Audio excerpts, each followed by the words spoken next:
a estar hablando sobre las estrategias de comunicación implementadas a lo largo de esta campaña para consejos municipales y para diputados que se van a celebrar dentro de muy pocas horas. Me acompaña Claudia Ivonne Rivera, ella es catedrática del Departamento de Comunicación y Cultura y también coordinadora del Observatorio de Comunicación Política de la UCA.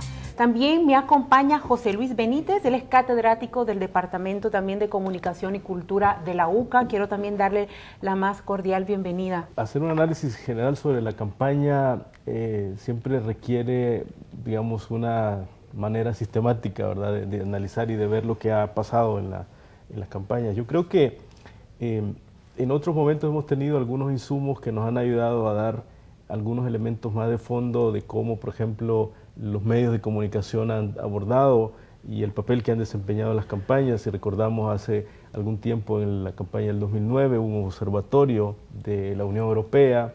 En otros países ha habido también momentos en los cuales misiones de observación como de la OEA, por ejemplo, suelen hacer alguna valoración de medios. En este caso, creo yo que yo estaba revisando algunos datos que tiene la encuesta del CIOPS, de la Universidad Tecnológica, que sí pregunta por varios temas importantes sobre cómo la población percibe la campaña, ¿verdad? Y entonces yo creo que ahí hay que distinguir, me parece a mí, una visión que puede ser, podemos decir, que de repente algunas personas expresan en los mismos medios de comunicación que pueden ser más escépticas o menos, digámoslo así, positivas de las campañas, pero cuando uno ve los datos que esta encuesta, por ejemplo, del CIOPS nos da, me llama la atención a mí, por ejemplo, Alicia, que se habla de cómo percibe la actual campaña electoral de los diferentes partidos políticos. Es la pregunta que se hace en esta encuesta del CIOPS. Y entonces hay, digamos, las que tienen más alta respuesta son tres: candidatos capaces, campaña de respeto y nuevos candidatos. Bueno, si lo vemos en serio, ahora decir, bueno, si esta encuesta está hecha bien desde el punto de vista metodológico y que nos ayuda a conocer la percepción de la ciudadanía, a mí me parece interesante que se hable de una campaña de respeto, ¿verdad? Es decir, bueno, yo creo que es posible hablar, si lo vemos históricamente, que bueno, hay menos violencia política que en otros momentos hemos tenido. Y probablemente aquí también se está destacando el tema de nuevos candidatos. Y esto creo que podemos hablar más después, que ciertamente esta campaña, dijéramos, es la campaña de rostros, ¿verdad? Y esto va a aparecer mucho en los datos de las encuestas. Es decir, hay gente cuando le preguntan, ¿y usted cuál va a ser el criterio por el cual votar? Y dice, bueno, depende de la fotografía del candidato.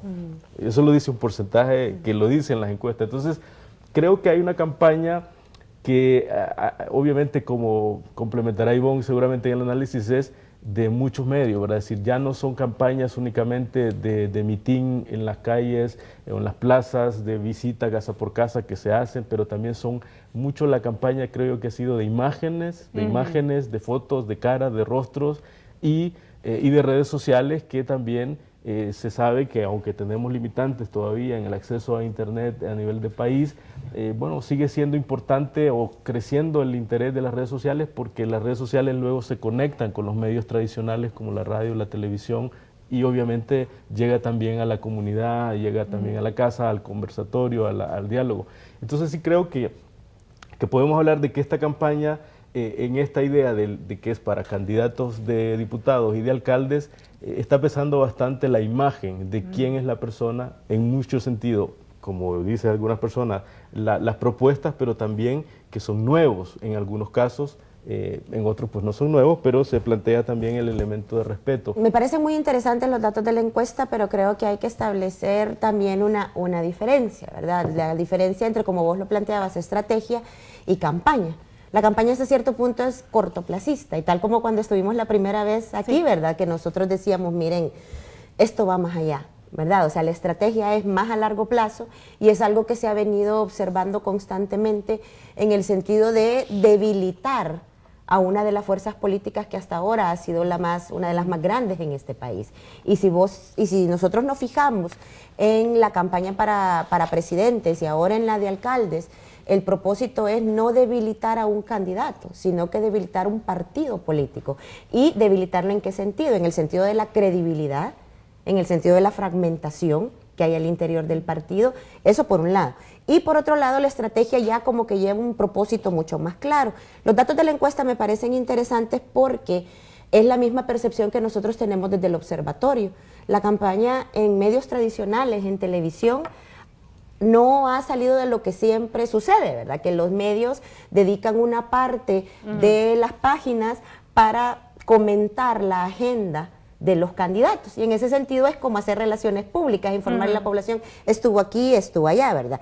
Pero lo interesante ahora es que ya en la campaña ya no vemos las imágenes de las ratas dejando el barco como antes veíamos en televisión, el 2009. Sino que ahora estamos viendo una campaña sucia que está en redes sociales. Sí. Ahí es donde circula todo tipo de información que a veces nosotros dudamos de la procedencia y salen nuevos medios de comunicación que solo te presentan 2 párrafos, ¿verdad? Y eso consideran que es la noticia, pero está cambiando un poco la lógica. Nosotros creemos que el propósito principal de esta campaña han sido los jóvenes, ¿verdad? Porque si nosotros consideramos quiénes están en redes sociales y quiénes juegan un rol ahorita y quiénes son los más indecisos usualmente en los procesos de elecciones, todo este debilitamiento de la imagen de candidatos, de partidos, se ha movido más que todo en redes sociales. ¿Por qué? Porque están ahí personas de 20 a 35 años y han sido el target principal de todo este tipo de páginas de burla hacia los partidos políticos. Los famosos memes. De las páginas, de los memes, del humor gráfico, ¿verdad? Que lo que busca básicamente es debilitar la credibilidad de un oponente cuestionando su inteligencia,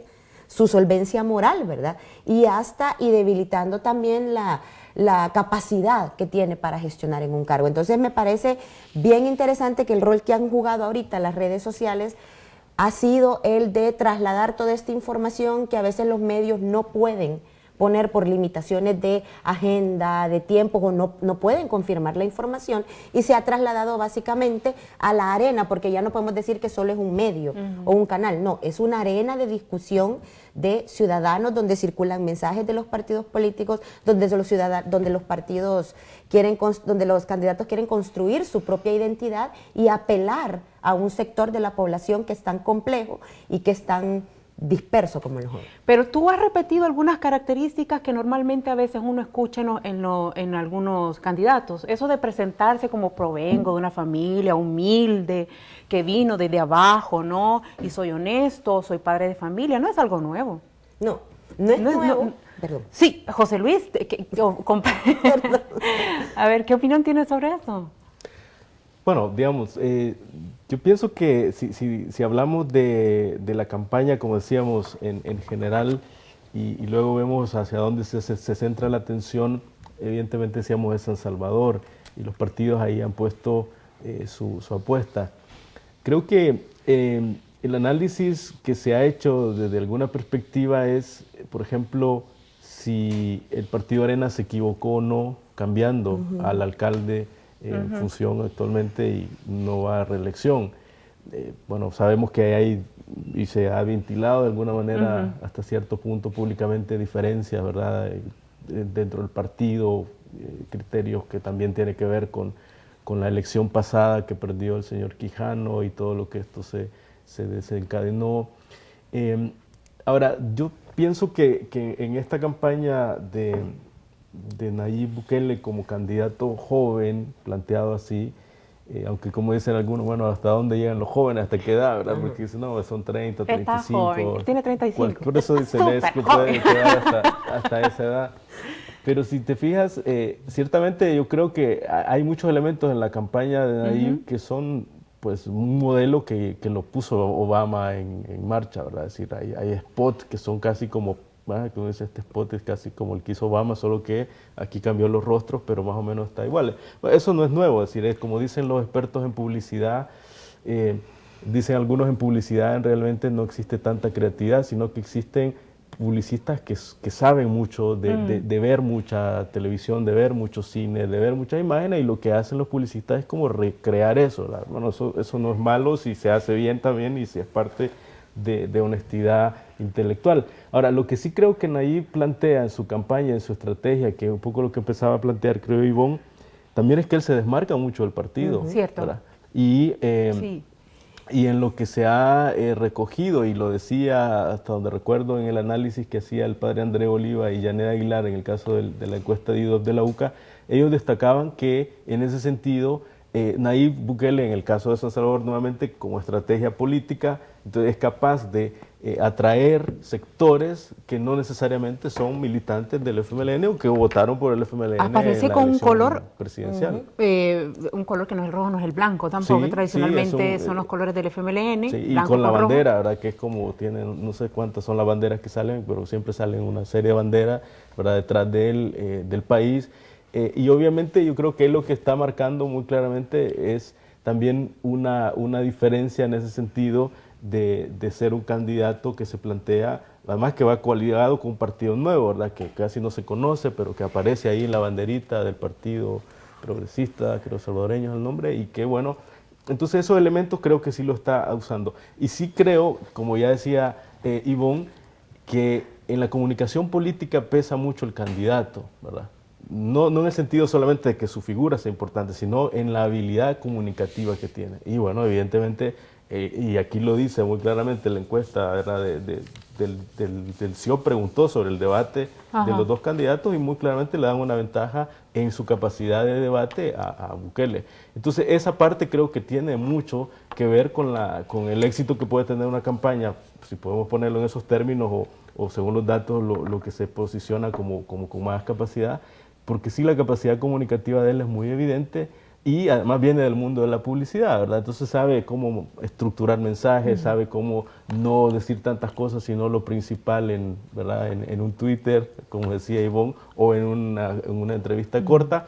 Y además creo que él tiene, pues hasta donde yo he percibido y lo que he visto en el seguimiento que se da, tiene una capacidad de relación con la gente muy carismática, ¿verdad? Es decir, que también es una... ¿Eso se nace o no? Exacto, es una cualidad que no siempre se tiene, ¿verdad? Sí. Por ejemplo, me retomaba José Luis lo del debate.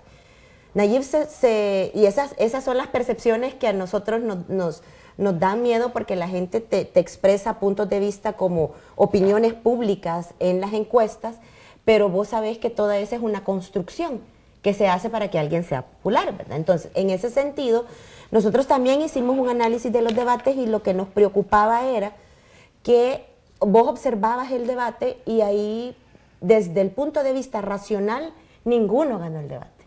¿Por qué? Porque el ciudadano no prestó atención al discurso que ellos decían, no prestó atención a quién estaba más informado del contexto de San Salvador y quién era más capaz de controlarlo. El argumento. Exacto, no hubo ninguna, si te fijas, la cantidad de datos que se manejaron en los debates fueron mínimos y el debate fue bien claro para posicionar al candidato frente a la opinión pública, pero desde el punto de vista de, miren qué entretenido el debate, Nayib en cierto sentido humilló al señor Zamora, y vos decís, bueno, ¿y qué está pasando aquí, verdad? Entonces, desde el punto de vista argumentativo, el debate no fue fructífero porque propuestas no escuchamos. Pero desde el punto de vista de quién tuvo su momento mediático, el debate fue ganado por Nayib. ¿Por qué? Porque Nayib se mostraba más agresivo en sus propuestas, veíamos su lenguaje verbal y era como de reto, de burla hacia el otro candidato, de sarcasmo también. Y vos decís, o sea, momento, preocupémonos un poco, o sea, ¿qué actitud va a tomar frente a la audiencia? Pero ese es un problema, una cuestión cultural. ¿En qué sentido? Nosotros culturalmente no estamos acostumbrados a oír que alguien te recite cifras porque muchas veces no las pueden ni interpretar y analizar o nos mienten con estadísticas. Pero por otro lado, yo lo comparaba como con un partido del Barça y con un partido del Madrid, ¿verdad? ¿Verdad? Que Messi, que estaba su Messi, que estaba su Cristiano Ronaldo y vos fuiste a ver quién metía más goles. Pero si vos te fijas, o sea, observás todo el discurso, transcribís las entrevistas y decís, vaya momento, ¿quién ofrece mejores propuestas?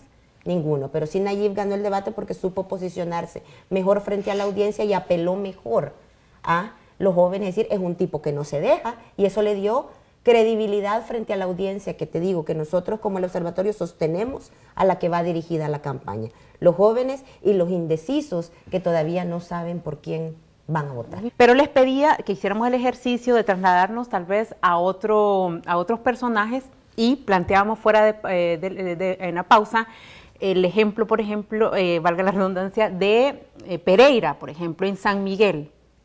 Es una persona que de una u otra forma es conocida porque perteneció al gobierno anterior, está más o menos posicionado. Injuve estuvo como presidente de Injuve, no es un desconocido, digamos. Sin embargo, tampoco es que parecería que se ha posicionado tanto, al menos en términos mediáticos o de redes sociales. Esta es mi opinión, pero no sé qué piensan ustedes a partir de la observación, lo que han encontrado. Bueno, yo creo que, a ver, el tema del punto que tú hablas sobre la construcción mediática de un candidato, me parece a mí que tendríamos que analizarlo en cuanto a los niveles de distancia que pueden plantearse de cada contexto local.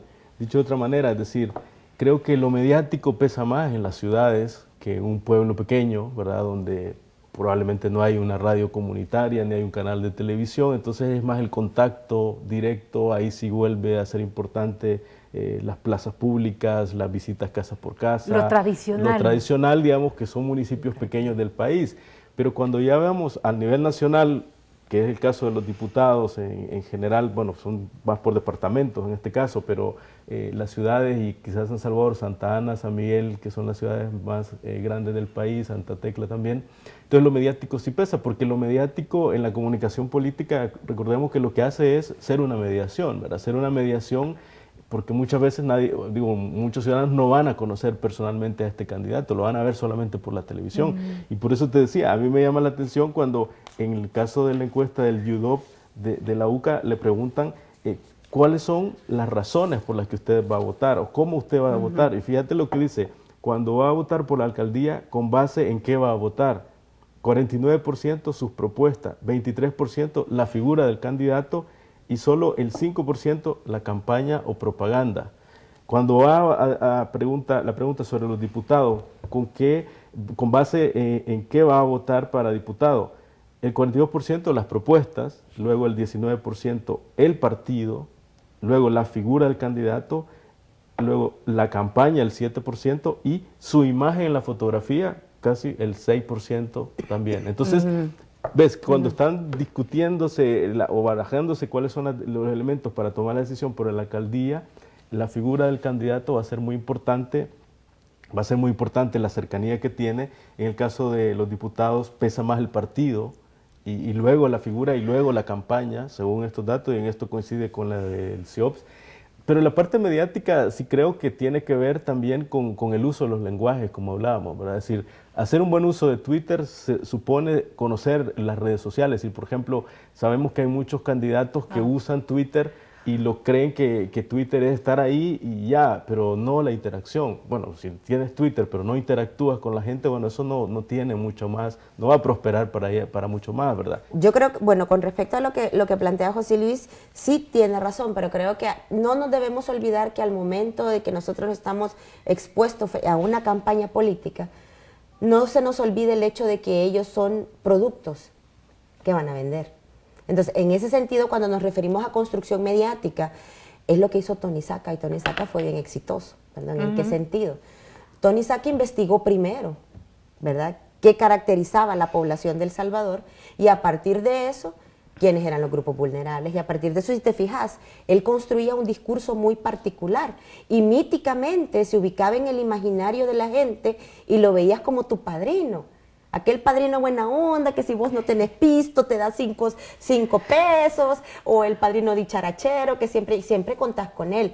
Entonces, son figuras, y lo hacía también el PRI de México. Ellos contrataban a etnógrafos, antropólogos, para ir a las comunidades, detectar los códigos culturales de estas comunidades y saber cómo le vas a hablar a ellos para llegarles en el tono adecuado, como eso se dice, en el lenguaje adecuado, y tocar esas fibras culturales clave que te van a hacer tener una afinidad con esta persona. Entonces la clave de Tony Saca fue decir, bueno, que al final se despedía con hermanos salvadoreños, que Dios los bendiga. Entonces vos decías que había varios marcadores culturales de una conversación típica que todos nosotros podemos tener, y te ubicas en la mente de la persona y creas una afinidad increíble con ese candidato. A eso me refiero, que son construcciones mediáticas, que vos sabés qué es lo que le va a pegar a la gente, y esa gente sabés que va a ir detrás tuyo y que va a votar por vos. José Luis plantea una pregunta: ¿sustituye una cosa a la otra el método periodístico? ¿Qué está pasando en la realidad? quién sigue a quién, los medios tradicionales a los Twitter, a los tuiteros, a los tweets, o los tweets a los medios tradicionales. Bueno, yo creo que esto es obvio que sí hay una relación, ¿verdad? La cuestión es cómo esa relación se va modificando.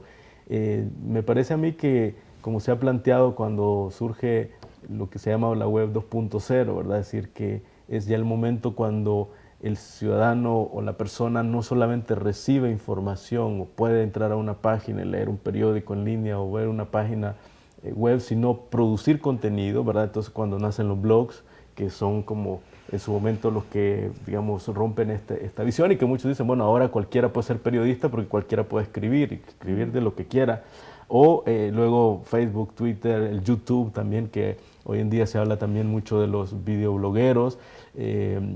Entonces, claro, lo que está pasando en todo este tema de las tecnologías, creo yo, y lo apuntábamos un poco antes, es que sí tiene una lógica diferente a la de los medios tradicionales.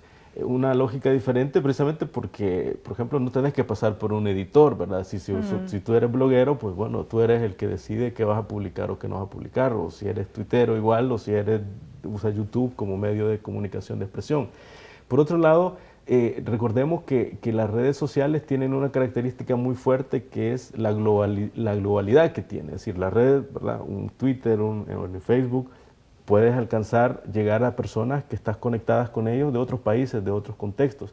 Pero además de eso, por decirlo así, como las regulaciones por un lado o las restricciones no son tantas como pueden haber en los medios tradicionales, en la radio, sobre todo en la televisión, incluso en el tema del lenguaje, en el tema de ciertas expresiones que se pueden utilizar la figura del editor.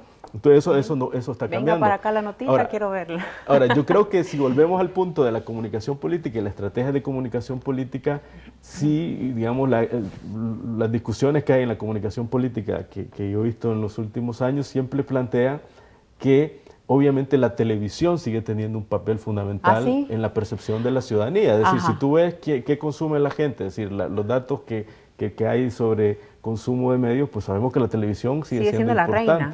Entonces, si eso es importante, claro, como dice alguno, es cómo trabajas para poder llegar a ser retomado por los medios tradicionales en algunas notas importantes que estás tratando. Y luego, obviamente, como ya apuntábamos un poco en el receso, el problema es que las redes sociales, por lo rápido que son, por la cantidad de información que hay, pueden haber mucha información incorrecta, puede haber mucha información que está no corroborada, y eso genera luego problemas de comunicación que se han evidenciado, ¿verdad? Entonces, en una estrategia de comunicación, ya sea de comunicación política o de comunicación de gobierno, el uso de las redes sociales es fundamental y es muy estratégico precisamente porque ahí se juega mucho la imagen también hoy en día de las instituciones, en este caso de los partidos o de los candidatos, y como decíamos antes, yo creo que sigue siendo importante la capacidad de interacción que pueden tener. Quiero regalarle un par de minutos a un tuitero muy famoso que hay acá. Seguro que si usted es tuitero, sabe en el ámbito político de que existe un personaje que se llama, bueno, ya hay 3 figuras, que se llama Broso, y del que además se ha hablado muchísimo en los últimos días. Hay una contracampaña también sobre este personaje y el papel que ha desempeñado.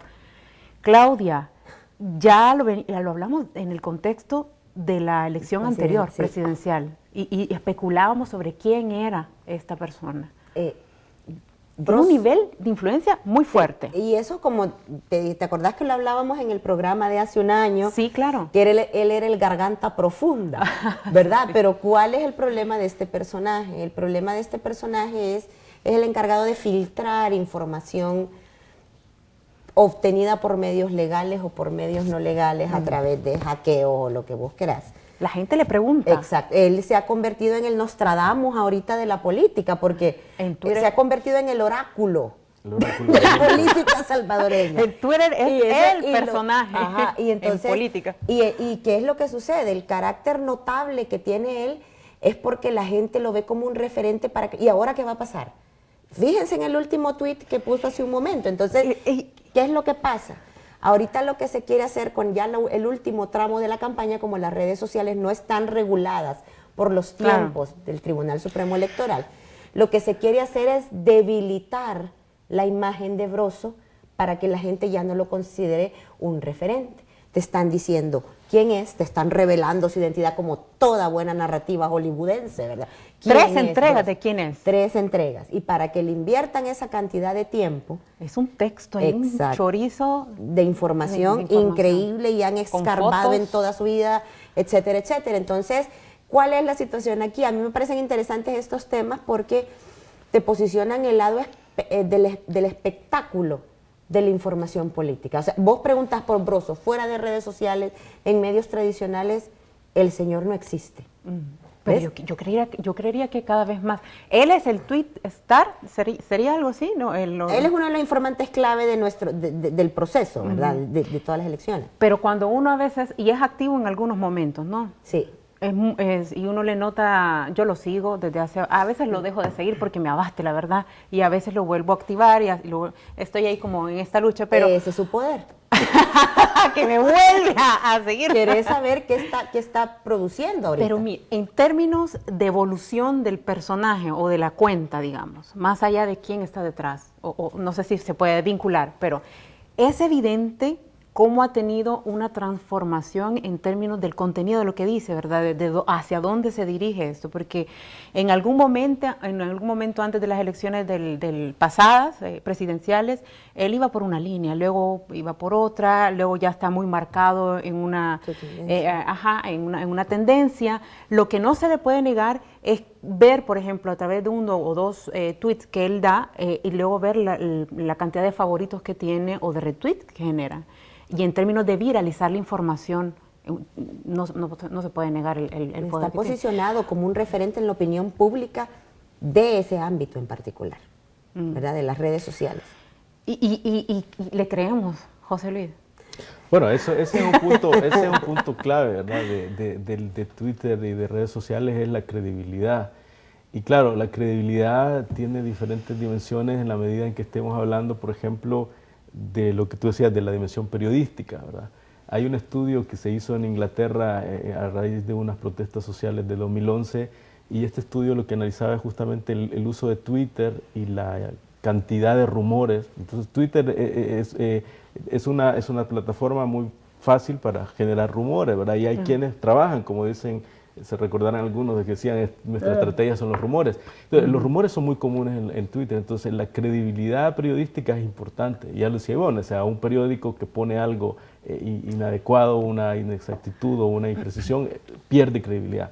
Ahora, en la dimensión política, yo diría que habría que matizar el tema de la libertad de opinión y la libertad de expresión, que por ejemplo la relatoría está muy preocupada en esos temas. En Ecuador ahorita acaba de sacar un comunicado sobre un usuario que se llama Crudo Ecuador, que está siendo perseguido por sus posiciones críticas al gobierno, según lo que entiendo. Entonces, yo creo que cuando estamos hablando ya de la parte de expresarte, opinar sobre temas, entonces eso sí es fundamental, que las redes sociales tengan esa libertad y que la gente pueda expresarse. Claro, el otro tema es cuando ya entras a ofender, a difamar, a calumniar, de todos los otros problemas, pero si es ejercicio de libertad de expresión, son fundamentales. En Costa Rica hay otro tuitero famoso que ha sido muy reconocido precisamente porque tiene capacidad de conocer información que luego revela sobre todo sobre temas de corrupción en instituciones públicas. Entonces yo creo que en este tema que tú decías de este personaje, pues hay elementos que se han revelado y otros que tal vez no se conozcan en detalle, pero yo creo que sí es interesante en la medida de que estos fenómenos nos ayudan también a generar criterios, ¿verdad? Para el que es usuario de Twitter. Es decir, bueno, por lo que tú decías, bueno, ¿para quién seguir o no seguir? ¿Por qué lo voy a seguir? Esa es la pregunta que me viene. O cuáles son, o por qué voy a retuitear esto, porque también eso, creo que a veces hay gente que piensa que necesariamente según que uno retuitee algo es porque está de acuerdo, no necesariamente, ¿verdad? Es decir, porque o sigue a alguien porque... Sí, es decir, o porque simplemente quiere abonar a un debate, o porque quiere darle, digamos, realce a un tema que se está planteando. Entonces sí creo que es parte, como decía Ivonne, bueno, del ámbito específico donde más bien, como tú decías, yo creo que es un término interesante, se está convirtiendo como un oráculo, entonces ya eso cambia un poco también casi como a asumir un rol, ¿verdad? De ser un oráculo, entonces ya eso tiene como, bueno, otra dimensión, ¿verdad? Un poco como los que dicen qué va a pasar en el año, ¿no? Que ¿Qué va no a pasar siempre aciertan. A ver, Claudia, ¿qué va a pasar con el oráculo famoso en Twitter después de las elecciones? Viendo la tendencia, él no va a perder su posición, ¿verdad? Hay un montón de información que nosotros sabemos que existe y que no circula. Entonces el rol de él como garganta profunda, ¿verdad? Como aquella película Los Hombres del Presidente, no va a desaparecer. Entonces él va a seguir revelando información y como te digo, nosotros hemos estado observando y la campaña no ha parado desde el 2013. Nosotros seguimos en campaña hoy en redes sociales y va a seguir la campaña. Entonces el rol de él se va a mantener oculto por un tiempo, pero cuando ya vengan periodos álgidos en el posicionamiento o en crisis que vivamos en el país, Broso va a estar ahí para filtrar información.